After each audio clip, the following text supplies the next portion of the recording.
Benjamin Netanyahu steps before the world's cameras, defiant, unbowed, and promising no let-up in Gaza.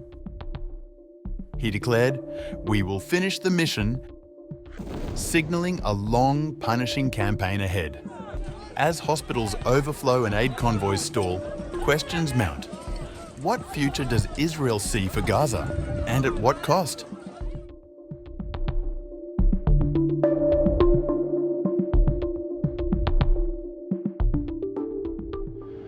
Israeli Prime Minister Benjamin Netanyahu on August 10th defended a new military offensive in one of Gaza's most densely populated areas, despite mounting condemnation at home and abroad.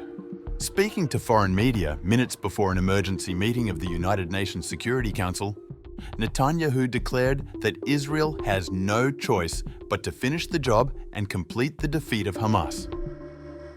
They're begging us, they're begging the world.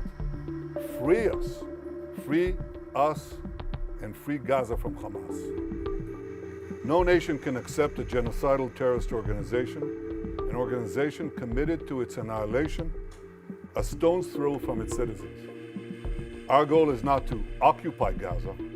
Our goal is to free Gaza, free it from Hamas terrorists. The war can end tomorrow if Gaza, or rather if Hamas lays down its arms and releases all the remaining hostages. Gaza will be demilitarized. Israel will have overriding security responsibility. A security zone will be established on Gaza's border with Israel to prevent future terrorist incursions. A civilian administration will be established in Gaza that will seek to live in peace with Israel. That's our plan for the day after Hamas. The Prime Minister confirmed he had instructed Israel's military to bring in more foreign journalists in recent days. A notable shift, given that reporters have not been allowed into Gaza beyond military embeds during the 22-month war. Firstly, why is Israel not allowing foreign journalists into Gaza to report independently? And secondly, President Trump has said there is real starvation in Gaza. Do you disagree? Yeah, on the first question, in fact, we have decided and have ordered, directed the military to bring in foreign journalists, more foreign journalists, a lot. There's a problem of assuring security, but I think it can be done in a way that is responsible and careful to preserve your own safety. So the directive has been since, when is it, 2 days ago. From what you're telling me, it hasn't yet been implemented, but it should be. Because I think you should see it. And one of the things you're going to see is precisely our efforts to bring in Gazans, to bring in rather food to Gaza. You'll see the trucks that entered Gaza and are still waiting to be distributed. You'll see Gazans who are fighting Hamas. You know, we haven't seen it since the beginning of the war. You know, and that's a reflection of the fact that they know that we're approaching the end stage. And these people are risking their lives and their families, but they say we can't take it anymore, and they fight back. He rejected what he called a global campaign of lies about the conflict and criticized German Chancellor Friedrich Merz for halting the export of military equipment to Israel that could be used in Gaza. The result has been a humanitarian surge, which we're coordinating with President Trump and his team, and hundreds of trucks have gone in recent days. This is preventing hunger, but it's not prevented the global campaign of lies that we have all witnessed. So in Gaza, despite Hamas's obstacles, 2 million people are now getting access to humanitarian aid. But I'll tell you who isn't. The only ones that are being deliberately starved in Gaza are our hostages. This is David. Netanyahu said there was a fairly short timetable for the next phase of operations, aiming to demilitarize the territory, maintain overriding security control by the Israeli military, and establish a non-Israeli civilian administration in Gaza.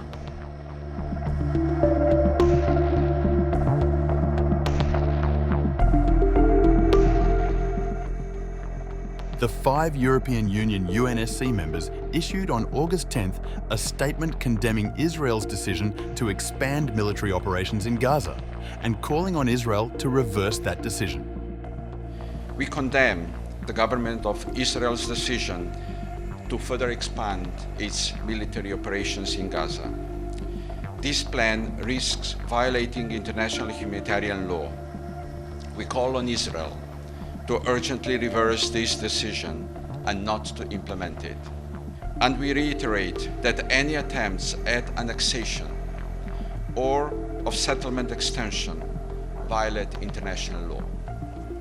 Expanding military operations will only endanger the lives of all civilians in Gaza, including the remaining hostages, and result in further unnecessary suffering. And we are clear that Hamas must disarm and play no future role, no future part in the governance of Gaza, where the Palestinian Authority must have a central role. Meanwhile, at the Security Council, Miroslav Jenka, the UN Assistant Secretary General for Europe, Central Asia and the Americas, warned that Israel's plans could ignite another horrific chapter in the conflict. The proposal foresees displacing all civilians from Gaza City by the 7th of October 2025, some 800,000 people, many already displaced, followed by a 5-month military operation to seize control. If these plans are implemented, they will likely trigger another calamity in Gaza, reverberating across the region and causing further forced displacement, killings, and destruction. The UK's Deputy Permanent Representative to the UN, James Kariuki, delivered one of the strongest rebukes yet, urging Israel to reconsider immediately and describing the Gaza City plan as wrong. Expanding military operations will do nothing to bring an end to this conflict. It will not secure the release of the hostages. It will only deepen the suffering of Palestinian civilians in Gaza. In his press briefing, Netanyahu denied accusations that Israel has implemented a starvation policy in Gaza, though he acknowledged deprivation in the Strip. He blamed Hamas for looting supplies and for civilian deaths at aid sites. Now, if we had a starvation policy, no one in Gaza would have survived after 2 years of war. But our policy has been the exact opposite. We let in, as I said, almost 2 million tons of aid and sent millions of text messages, millions of phone calls to Gazans to get out of harm's way. Yet in the last few months, Hamas has violently looted the aid trucks meant to get to Palestinian civilians. They deliberately created a shortage of supply. And the UN consistently refused until recently to distribute the thousands of trucks that we led into Gaza through the Kerem Shalom crossing. So our problem is that we've had tons of uncollected food rotting on the Gazan side of the border because the UN was and still is unwilling to deliver all of it. Here are the tons and tons and tons of humanitarian aid that Israel led in to the Gazan side of the Kerem Shalom crossing. It's just sitting there because it's not distributed. So now we're going to go around this obstacle. We are going around it by doing 3 things. He reiterated that the goal is to rescue all remaining hostages alive and recover the remains of those who have died, insisting a war of attrition would not achieve that aim. With global condemnation rising and the Security Council braced for heated debate, Israel's leader is signaling no retreat, only a final push to reshape Gaza's future on his terms.